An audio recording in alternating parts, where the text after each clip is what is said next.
Soomaaliland mudane Muuse Bixi Cabdi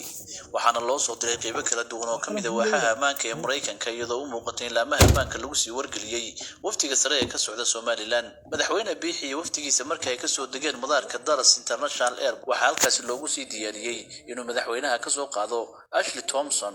oo ah xubin ka tirsan Department of Homeland Security ama waaxda amniga gudaha ee Mareykanka waxaana shacab badan oo kamid ah jaaliyada Soomaaliland oo soo dhaweyn lahaa dib u celiyay hay'adda sirdoonka ee United States Secret Service iyadoo loo ogolaaday oo kaliya inuu salaamo intii madaarka soo gaadhay markii ay soo baxeen waftiga waaxda sirdoonka ee Mareykanka ee Defense Intelligence Agency ayaa kala qaybiyay waftiga madaxweynaha waxaana waftigii la mariyay meel gaar ah halka ay madaxweyne Bixi uu raacay ciidamada ammaanka Mareykanka gaar ahaan Defense Intelligence Agency waxa kaloo joogay garoonka Dallas intii uu soo degayay madaxweynuhu Federal Bureau Investigation gaadiid tiradoodu dhaafaysay 10 iyo mootooyinka booliska Washington ayaa soo galbiyay madaxweynaha iyadoo loo xiray qaar kamid ah wadooyinka Washington waxaana kamid ahaa bridge-ka caanka ah ee Theodore Roosevelt Memorial oo dulmara wabiga Potomac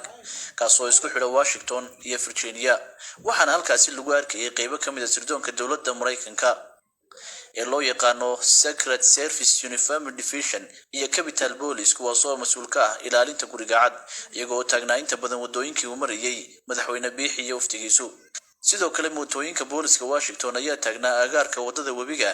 oo hal marayay madaxweynaha Soomaaliland mudane Muuse Bixi Cabdi waxaana ilaa haatan ammaankiisa gacanta ku haya hay'adaha ammaanka ee dalka Mareykanka